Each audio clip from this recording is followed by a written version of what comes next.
Oke, kita ke rupiah juga nih. Susi, kita juga perhatikan rupiah. Rupiah ini juga agak lumayan ada tekanan. Sebenarnya agak lumayan menguat tadi pagi gitu ya di spot Ya, market. tipis doang. Tipis, tapi terus kemudian tadi kita update beberapa menit lalu juga balik lagi sebenarnya ke posisi pelemahan. Ini seperti apa nih di rupiah kita? Iya, jadi memang namanya rupiah ya. Rupiah kita itu sebenarnya sangat bergantung sekali terhadap era suku bunga gitu ya, BI rate. Tapi kan kita ketahui BI rate ini kan turun terus. Jadi menurut saya sih wajar aja kalau rupiah akhirnya melemah gitu. Padahal satu sisi indeks dolar tuh melemah juga loh. Tapi rupiah kita melemah juga.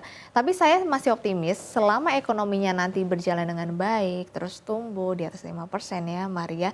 Rupiah itu nanti akan mengikuti sejalannya gitu. Jadi kalau menurut saya saat ini memang rupiah hanya menyesuaikan karena memang sedang era suku bunga rendah. Tapi kalau ekonominya nanti konsisten tumbuh di atas 5% ya Maria, rupiah juga pasti akan menyesuaikan setidaknya bisa menguat 16.500-an paling dekat ya saat ini. Jadi menurut saya sih nggak perlu dikhawatirkan berlebih karena nanti akan sejalan dengan fundamental ekonominya.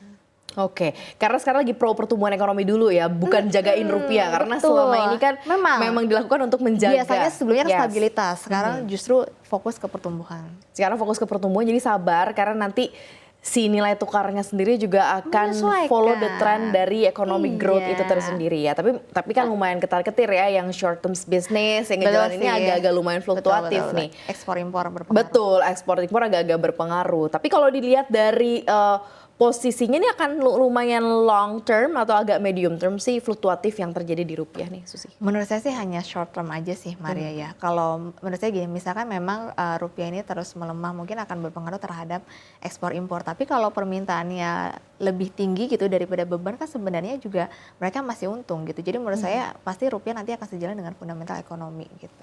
Oke, akan sejalan dengan fundamental ekonomi. Nah, dari sisi rupiah kita lihat juga nih data terbaru terkait mengenai posisi uang beredar kita juga M2 nambah ya di Agustus 2025.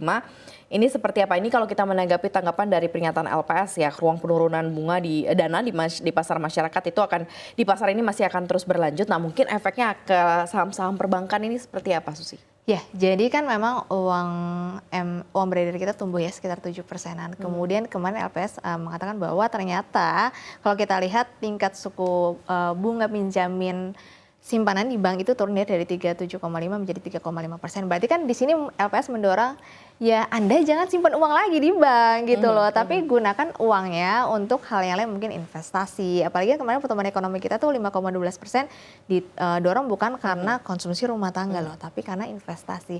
Jadi harapannya di sini pemerintah mendorong agar masyarakat itu jangan ngendepin uangnya aja di bank gitu. Karena kan sekarang bunganya udah turun nih.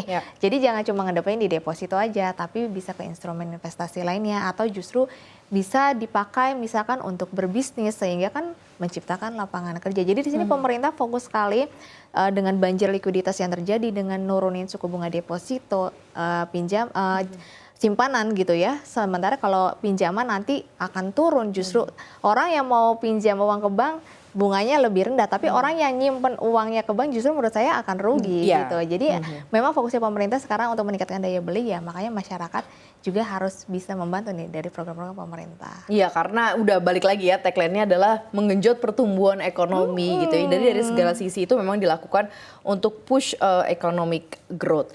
Nah, dari sisi sektoral tadi sudah dikasih tahu gitu ya, yang bakalan masuk ke saham-saham atau ke sektor-sektor swasta gitu ya. Nah, ini akan seperti apa nih dinamika yang akan terjadi atau kira-kira sektor-sektor potensial komoditi? Hari ini emas juga kilaunya luar biasa gitu ya, mungkin Susi lihat, atau justru malah lebih baik ya sudah lihat ke back again fundamental, karena memang fundamentalnya sudah is back.